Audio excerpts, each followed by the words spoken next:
Bienvenue à nouveau. Bonjour à tous ceux qui nous rejoignent. On va continuer notre série de vidéos comme on avait commencé déjà. On est encore avec notre utilisateur qu'on avait créé tantôt, John Doe, pour le salon de coiffure. Pour les besoins, j'ai créé également un client qui va me servir un petit peu plus tard.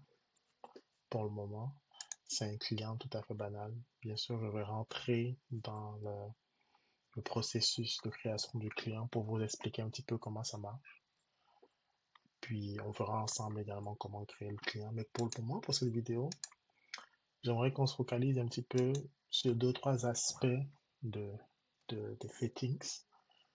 On va commencer par le support, la plateforme Manicure, bien sûr, comme vous le voyez. On a une partie support et incident. On peut, au cas où on a un litige, un mauvais fonctionnement, soumettre un ensemble d'images ou de descriptions de ce qui se passe mal, de ce qui s'est mal passé. Et on est immédiatement pris en charge par le support. Donc, donc, une fois qu'on a soumis notre requête, la requête est assignée à un membre de l'équipe de l'administration. Et ce membre-là prend en charge la requête et peut faire le suivi avec nous directement par rapport à l'incident qu'on a, qu'on a eu. Une autre partie, c'est la gestion des notifications. Lorsqu'on est sur la plateforme, on a la possibilité de gérer les notifications que l'on veut recevoir en fonction de nos préférences, bien évidemment. On peut avoir la planification horaire, la facturation, tout ce que l'on veut recevoir comme message pour ne pas être spammé. On a la possibilité de le customiser et de ne pas avoir trop de spam. Déjà que la plateforme nous donne déjà accès à toutes les notifications qui sont liées à notre entreprise. Un autre point fort également, c'est l'accessibilité. On a la possibilité de réduire un petit peu la taille de la plateforme. On a la possibilité de l'avoir un petit peu plus grand. On a la possibilité de rajouter un contraste un petit peu plus élevé pour les personnes qui ont des difficultés. On a la possibilité également de réduire les animations qui sont sur la plateforme. Ça permet pour les personnes qui ont une connexion Internet un petit peu moins puissante d'économiser de la barre passante et de permettre à ce que l'application soit un peu plus fluide. Si quelqu'un a un écran un petit peu plus petit également, il pourrait agrandir la taille de texte ou s'il y a des difficultés pour lire pour permettre que ce soit plus fluide. Donc, c'était deux parties que je voulais vous montrer qui me semblent très importantes. Je parlais tantôt de catégories de messages qu'on veut recevoir. On a également la possibilité de complètement annuler les notifications qu'on reçoit par email et de garder uniquement les notifications sur la plateforme. On a ce bouton ici qui nous permet de faire ça.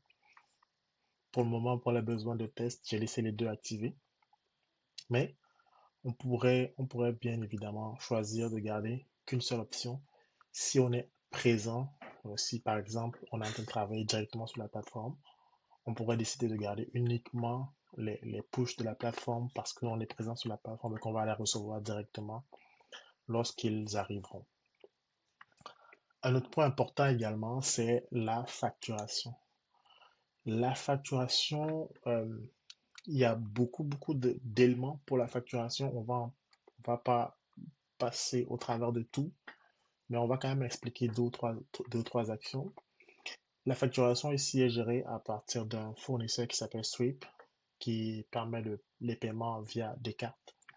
On a deux éléments qu'on est en train de mettre en place, qui ne sont pas complètement activés, le chèque et les virements bancaires pour pouvoir permettre aux entreprises de recevoir directement l'argent dans leur compte. On a également pensé à faire des encaissements en cash pour que si quelqu'un décide de ne pas faire les paiements par Stripe, par des cartes bancaires, Visa ou Master, ou bien même des cartes de débit, on pourrait lui permettre de faire des paiements directement par carte, par cash. Et ça, on l'active bien évidemment ici. Donc, si vous sélectionnez uniquement les paiements par carte bancaire, c'est-à-dire par Stripe, nous, on pourrait vous autoriser, vous pouvez vous fournir en location un terminal de paiement Stripe directement sur votre site pour vous permettre de faciliter ce genre de paiement. Ou alors, si vous voulez des paiements par cash, vous avez la possibilité de l'activer ici et de délimiter les endroits où vous voulez que le paiement par cash soit accepté. Par exemple, pour des salons de coiffure, vous pouvez, en tant que gestionnaire, en tant qu'honneur propriétaire de l'entreprise, choisir de faire uniquement les paiements par cash pour les pourboires ou bien pour des personnes qui rentrent directement dans le salon sans prendre des réservations. Vous pouvez décider de payer uniquement quand on reçoit des reçus ou des factures. Donc, il y a beaucoup de possibilités de manager ici. À côté de ça, je parlais de Stripe tantôt. Lorsqu'on veut recevoir des paiements par Stripe, on doit se connecter à la plateforme. Je ne le ferai pas pour cette fois-ci, je le ferai dans une autre vidéo. Je vais vous montrer le cheminement pour se connecter à Stripe. C'est vraiment très simple, très facile. Et à chaque étape, vous êtes accompagné pour pouvoir le faire. On offre aussi nos services pour vous connecter directement à la plateforme Stripe et vous permettre de faire vos paiements, de recevoir vos paiements sans tracasserie. On a également ici notre gestionnaire de pourboire. En tant que propriétaire de l'entreprise, vous avez accès à tout ce qui se passe sur votre plateforme, c'est-à-dire toutes les transactions qui vont être faites par vos employés. Vous avez un suivi direct. Je vous ai montré l'écran des pourboires dans la dernière vidéo, mais on va en reparler. Pour le moment, je voudrais me focus sur les settings pour vous expliquer un petit peu ce qui se passe. Donc, on était au niveau de la facturation. Donc, les pourboires, on a la possibilité de définir un pourcentage de pouvoir maximum, un pourcentage par défaut.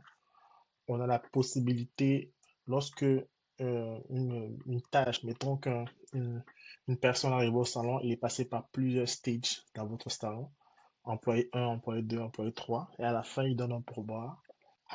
Si la personne a payé son pourboire et que c'est mentionné dans la plateforme, il y a des règles ici qui permettent soit de faire des répartitions manuelles, soit de faire des répartitions directement au prorata. Donc l'application découpera euh, le pourboire aux différentes personnes par lesquelles elle est passée sur votre site. Je vous montrerai un exemple pratique dans les suites de nos vidéos.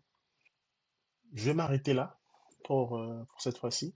La prochaine fois, je vous montrerai les autres écrans de settings parce que sinon la vidéo va être trop longue.